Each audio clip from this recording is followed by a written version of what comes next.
Hello, my lovely YouTubers. So a lot of you guys have been asking for me to do another Catasetum Culture video, so that's what we're going to be talking about today. Also, I wanted to ask you guys, where are you at with your seed starting? Am I too early? I went into Lowe's today and they had these already set out, and I start my seeds usually in March. And last year, I felt like my plants were playing catch up all season. They didn't produce a lot of tomatoes because it got super, super hot really, really quick. So this year, I'm just gonna be crazy. I'm gonna be crazy, man, and I'm gonna start my seeds in January. Is that insane? When do you guys start your seeds? Do you grow anything? Let me know down below. I'm always interested to know what kinds of varieties of tomatoes and peppers people grow. I grow all sorts of different kinds of tomatoes every year, and unfortunately, I didn't get a whole lot of them last year because of the heat. So starting them early in the hopes that they will prosper with an earlier start. I also got a little mini window greenhouse for some of my herbs, so we'll see how that goes. Let me know down below what you guys do to prepare for the upcoming growing season.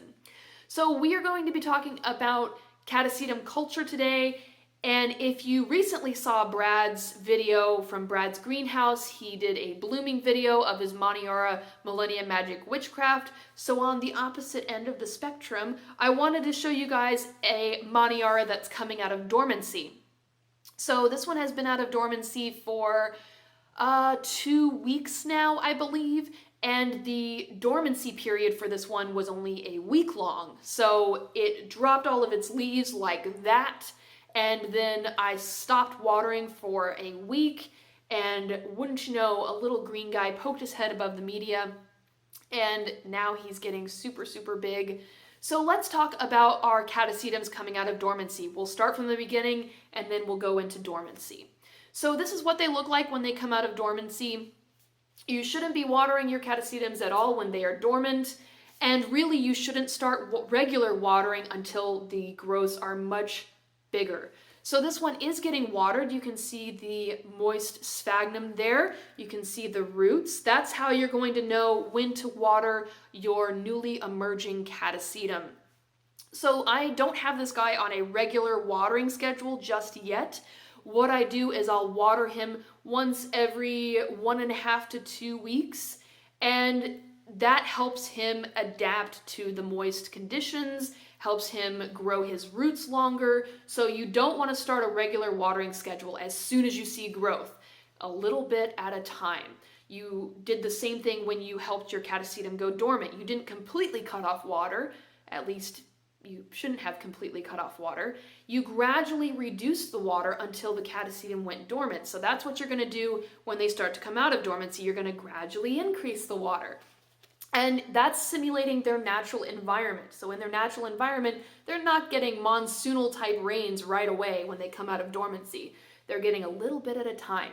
So this one is also getting a little bit of sunlight at a time as well. He gets about 2 hours of direct sunlight and dappled sunlight throughout the day. So he's pretty happy with those conditions. And I do have him on a fertilizer regimen. I'm using the seaweed root hormone sort of fertilizer right now. I'm not using the calcium magnesium supplement just yet. I don't want to burn his roots or anything like that. He'll get the calcium magnesium when he gets much, much bigger. So for now, he's just getting a seaweed and fish emulsion fertilizer for his roots to help them grow, and he's doing really, really well. He gets half of a cat full of the Neptune's Harvest, if you guys remember me using that. So he gets half a cat full of Neptune's Harvest fish and seaweed emulsion, and that's enough for him. So a dilute fertilizer, a little bit of water gradually, a little bit of sunlight gradually, and they will start to come out of dormancy. So this is my Maniara, and I really recommend, if you get the chance to get your hands on one of these, definitely get one. Who can say no to a black orchid? So the next stage of dormancy is when your Catasetums are growing their pseudobulbs, they're getting more mature, and they should look like this. So they'll have nice green leaves, they will have their pseudobulbs, and a little note about the pseudobulbs on a catasetum. Each successive growth should be as big or bigger than the previous growth. This one is probably just as big as the previous growth. I have a really good example of one that is bigger though. Let me see this one. Yes, okay. So the first growth, if you can see, the first growth right there at the base, and then the next growth right there, and then the next growth here, and then finally the newest growth, which is the largest out of all of them. Another example of that, because those leaves were everywhere, the growth right here is the oldest growth, and then you have this new growth, which is larger. So your newest growth on your catasetum should be as big or bigger. And once that catasetum growth matures, which is a mature pseudobulb, we're talking the end of summer here. That's when it's going to start to mature. And then we get into the fall. We get into the fall season when our catasetums are getting those cooler temperatures, they're getting reduced light levels, and they're also should be getting reduced water. So that's when our catasetums start to go dormant. They start that period and they can go until it starts to warm up again. So this one here isn't starting to go dormant quite yet. He is getting a little bit of a yellow tinging on his leaves, so it's very, very soon. And the way that I've encouraged my catasetums to go dormant, reduced light levels, reduced watering, and also the reduced temperatures. They're getting about 50 to 55 degrees in this cold room. And you can see that the lighting in here is a lot worse than where I normally film, so they are getting those reduced light, they're getting reduced light levels. So this one is actually putting out a spike, if you guys can see right there. Where is it? There it is, right there where my finger is. He's getting a spike to come out. So the cooler temperatures in here have really worked well. And I also have a spike on this guy, if you guys can see it. I don't know. I don't think you can see that. I'll have to wait till he gets bigger. So our catasetums are starting to go dormant. They're starting to have those yellow leaves. And this is what they'll look like when they're starting to go dormant. So you see it has a mixture of green and a little bit of yellowing leaves. Don't be alarmed. This is natural. They are deciduous orchids, so in order for them to lose their leaves, they will yellow and then fall off. So at this point in the game, you should cut your watering in half. Your catasetums should be receiving much less water. And that's exactly what would happen in nature. So we're gradually reducing the amount of water. And at this point, I cut out fertilizer too. Some people say to gradually reduce the fertilizer, but I completely cut out fertilizer in the fall. Once they start to get this color here, they don't receive any fertilizer from me, because by this point, the pseudobulbs are already mature and they're going to begin that hardening off process. So I don't see any reason to give them fertilizer.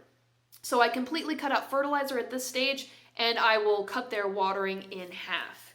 And finally, you have the dormant stage. Where is it? Oh. This one is completely dormant. This is my new guy, Catasetum Grace Dunn. It is getting ready to bloom. So catasetums, they will bloom in the fall season. They can have leaves and a spike and blooms, or they can be completely dormant before they bloom. If the catasetum is completely dormant, you shouldn't be watering at all. No water. Once those leaves are gone, you stop watering that catasetum. Otherwise, the catasetum will rot. So you don't need water to encourage these guys to bloom. There's enough stored energy in the pseudobulb to open up these buds. But if your catasetum does have leaves and flowers, it is okay to give it a little bit of water. So your catasetum is completely dormant, and you're wondering, what should I do with my catasetum? Well, you can keep it in the pot when it's completely dormant. You can keep it in the pot And in the springtime, when you see the new growths, that's when you can do a repot. Yes, I repot my Catasetums every springtime. Some people don't, but this is what I do because I like to see where the Catasetums are at. Plus, I like to get them out of the old sphagnum moss that's been sitting forever. So I like to get them out of the sphagnum moss, and I like to check on their roots, see how those are doing. So you can keep them inside of the pot, or another way to store your Catasetum bulbs is just like a tulip. They go into the closet and they don't see the light of day again until new growths emerge in the springtime when the temperatures start to warm up. So I keep my Catasetums completely dark. If they do have some leaves left on them and they're starting to go dormant, I'll give them this kind of light. It can be described as, I guess, paphiopedilum type light. Reduced light levels though. There's this window here, and they actually sit below the window where it's darker. So that's where my Catasetums are. They don't get a whole lot of light at all. They don't need it though. They're starting to harden off. They are receiving reduced water, so they don't need that light anymore. Now, in the springtime, when the new growths are starting to emerge, you're going to want to gradually increase the amount of light that they're receiving. Start them off, if you grow them outdoors, in complete shade, and then gradually get them up to where you want them to be. Now, light is a bit of a controversial thing. I keep my Catasetums in Oncidium type light, not Cattleya type light. I know a lot of people say put them in Cattleya type light levels, but with Catasetums, if you want male blooms, you have to grow them in non-optimal conditions. So for your male Catasetums, the reason why you get male blooms is because the plant is saying to itself, the conditions right now are not optimal for me to support a seed pod, so I'm going to throw out male blooms instead and try to pollinate somebody who has optimal conditions. So whenever I had my Catasetums in Cattleya type light levels, I was getting female blooms all over the place, and it was really annoying because the females, they all pretty much look the same. They have sort of this green helmet type look to them, and they're pretty boring and plain. So if you want those highly coveted male blooms, the ones that are showy and beautiful, you're going to want to grow them in Oncidium type light levels. So that is how I grow my Catasetums. That's how much light I give them. If you guys have any questions about that, go ahead and leave them down in the comments section. Seedling care now. If you have a seedling Catasetum, you really should be giving them the same amount of care, the same kind of care that you're giving the older ones. This one is starting to go dormant. It's lost a couple of leaves here, but I've cut watering drastically for this Catasetum, and you can see that has caused the back bulb to shrivel. So a lot of people ask me, if the back bulb is shriveling, can I give it water? Yes and no. You can give it water if there are still green leaves, but if the Catasetum is completely dormant and you have shriveled pseudobulbs, you should not be giving any water. So you can see this one has shriveled pseudobulbs. You should not be giving any water.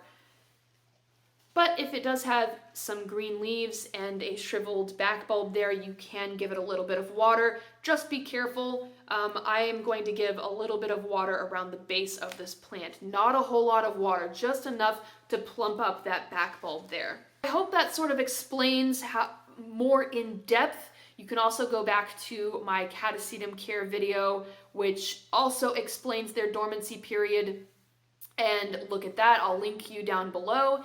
But if you have any questions, please comment down below. And as always, subscribe to my channel, like me on Facebook, follow me on Twitter, and I will see you guys later. Bye.